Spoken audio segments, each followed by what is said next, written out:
حضرت یونس علیہ السلام مچھلی کے پیٹ میں۔ حضرت یونس علیہ السلام یروشلم شہر میں پیدا ہوئے۔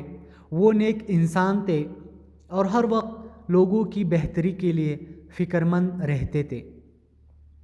اسی لیے اللہ تعالیٰ نے ان کو اپنا رسول چن لیا اور انہیں نینوا شہر کے سرکش لوگوں کی ہدایت کے لیے وہاں جانے کا حکم دیا۔ نینوا پہنچ کر حضرت یونس علیہ السلام نے اللہ کا پیغام لوگوں تک پہنچاتے رہے۔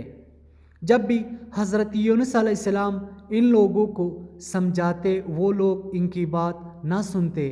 حضرت یونس علیہ السلام نے ان کو بار بار سمجھایا، برے کام چھوڑ کر نیک کام کرو اور اللہ تعالیٰ کے عذاب سے ڈرو۔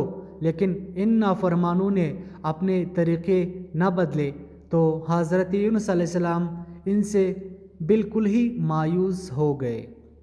انہوں نے نا امید ہو کر ان لوگوں کے لیے عذاب کی بد دعا کی اور دل شکستہ سمندر کی طرف چل پڑے۔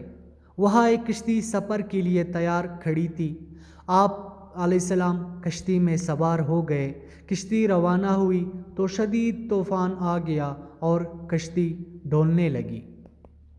کشتی والے نے کہا کہ ضرور کوئی مسافر اپنے مالک سے بھاگ کر آ گیا ہے۔ جب کوئی نہ بولا تو اس نے کہا، سب مسافروں کے نام کی پرچی نکالو اور جس کا نام نکلے اس کو باہر پھینک دو ورنہ سب ڈوب جائیں گے۔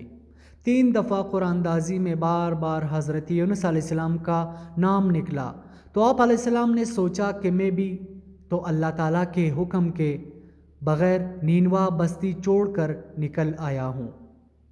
یہ سوچ کر حضرت یونس علیہ السلام نے سمندر میں چھلانگ لگا دی۔